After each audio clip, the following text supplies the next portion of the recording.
శ్రీ వైష్ణవ సేవా సంఘం తెలంగాణ రజతోత్సవాలు ఈ నెల 21న మన్నేగూడలోని BMR సార్థ కన్వెన్షన్లో జరగనున్నాయి. ఈ వేడుకలకు వైష్ణవులు వేలాదిగా తరలివచ్చి విజయవంతం చేయాలని వైష్ణవ సేవా సంఘం ప్రతినిధులు పిలుపునిచ్చారు. ఈ కార్యక్రమానికి ముఖ్య అతిథులుగా చినజీయర్ స్వామి, KV రమణాచారి, మంత్రి శ్రీధర్ బాబు, పలువురు అధికారులు పాల్గొనబోతున్నారని వైష్ణవ సంఘ నాయకులు తెలిపారు.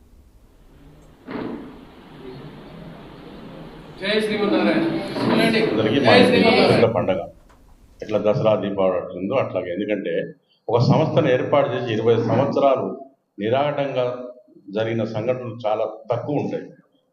కొన్ని సంఘాలలోనే ఉన్నది ఆ కార్యక్రమం. మా బ్రాహ్మణ వైష్ణవ సంఘాలలో ఇదే వైష్ణవ సంఘమే ప్రాముఖ్యత ఉంది. ఇంత పెద్ద బిల్డింగ్, 5 అంతస్తుల బిల్డింగు మన వైష్ణవ సంఘానికి తప్ప ఇతర సంఘాలకు కూడా లేదు. అది మా యొక్క గర్వకారణం. అయితే ఈ 20 సంవత్సరాల పండుగ చేసుకునే గల కారణాలు ఏంటంటే, మేము గత 3-4 నెలలుగా వివిధ జిల్లాలు పర్యటించి మన వైష్ణవ తత్వాన్ని పెంపొందించాలి, మన యొక్క కోరికల్ని మన ప్రభుత్వ దృష్టికి తీసుకొచ్చి మన యొక్క డిమాండ్లన్నీ పరిష్కరించుకోవాలని చెప్పి అందరికి మోటివేట్ చేసి దాదాపుగా 29 జిల్లాలు, ఉమ్మడి జిల్లాలు అంటే 10, దాంట్లో అందరికీ దాదాపుగా మేము 6 నెలలు 3-4 నెలల నుంచి ప్రయత్నం చేసి దాదాపుగా 8 నుంచి 10,000 మంది బస్సులలో, కార్లలో రావడానికి ప్రయత్నం చేస్తున్నారు, వస్తున్నారు.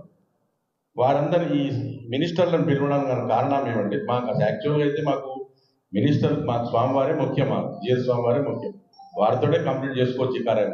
కానీ మా యొక్క కోరికలు, మా యొక్క ప్రయోజనాలు నెరవేరాలంటే ప్రభుత్వ ప్రతినిధులు ఉండాలి. కాబట్టి వారిని పిలిచి వారితోటి మా యొక్క ఒక 4